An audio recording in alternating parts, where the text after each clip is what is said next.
So for my role model project, I chose Dr. Sunetra Gupta. She is a professor of theoretical epidemiology at Oxford University, and she focuses on the evolution of the diversity of pathogens, especially those responsible for malaria, influenza, and meningitis.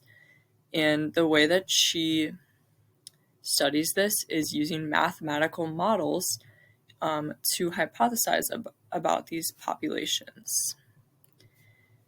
In her early career, first of all, she was born in Calcutta, India, and then through her childhood, she moved between Ethiopia, Zambia, and England. At first, she studied physics, but then became interested in math and how that applies to biology and how human pathogens or disease-causing organisms can evolve over time. So then she got her bachelor's in biology at Princeton and then received her PhD in transmission dynamics of infectious diseases from the Imperial College of London.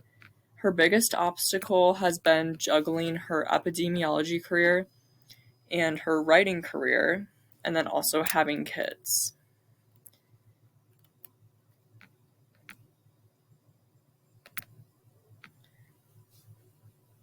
In addition to her passion for biology, she's also an acclaimed novelist, and she's written seven works of fiction, not 10 books, 7, including A Sin of Color, which was shortlisted for an Orange Prize in 2000. She never felt like she had to choose between her two passions because her father was also a professor, but he had so many different passions like film and theater, singing, writing, and poetry. So this encouraged her to explore all her interests, not just the one that was involved in her career path. The thing that I admire most about her is, since she's a writer, I also like to write, and the way that she pursued both of those passions separately, but both professionally, rather than just like limiting herself to one, is really inspiring to me.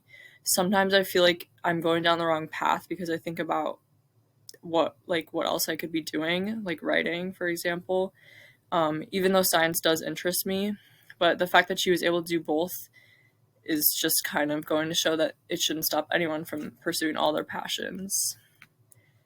So one of her most recent research projects has been investigating the global burden of sickle cell anemia in children under 5.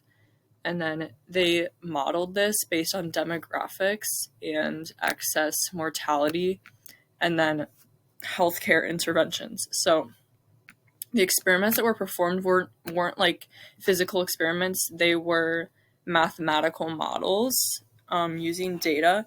So they calculated the projected number of newborns that had sickle cell anemia between 2010 and 2050. And then they assessed the number of lives that could be saved with proper healthcare services, such as prenatal diagnosis, penicillin prophylaxis, which is in an antibiotic, and then vaccination. So the way that they did this was really interesting to me. So they combined estimates of national sickle cell anemia frequencies with future projected like demographic data or like population data, and then they accounted for the children under 5 mortality projections, and then they tested out the benefit of implementing the different health interventions for children under 5 in the year 2015, and then they used that proportion to predict how many lives would be saved by the year 2050 based on how the population would grow. And then this is a figure from that research project.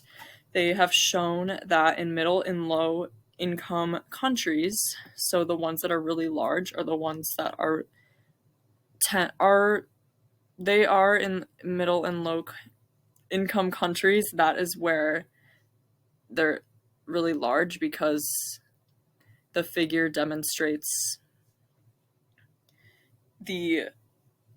with increasing number, the country size like grows. So that's why like in the United States is really small.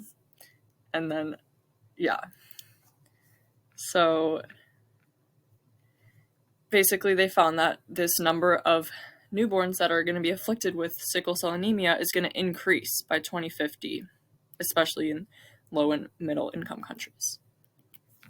So, but overall, so far, Sunetra Gupta has uncovered a multitude of different research findings on COVID-19 and how to deal with it. And then, for example, she has helped with a project that helped detect COVID antibodies in Scottish blood donors. She has done numerous papers on different diseases. And then she's also received the Scientific Medal of the Zoological Society of London and the Rosalind Franklin Award of the Royal Society. Her next venture will be to develop a vaccine that can protect against all future variants of influenza viruses, so H1H3 and influenza B, by creating a vaccine that can bind to the epitopes. Epitopes are like binding areas on a virus. And so on each of those viruses, knowing that that epitope is not going to change over time, she's going to find a way to create a vaccine that will like bind to those epitopes so that even if the virus does change over time, since the epitope won't, that vaccine will continue to be able to protect people against those strains of influenza virus.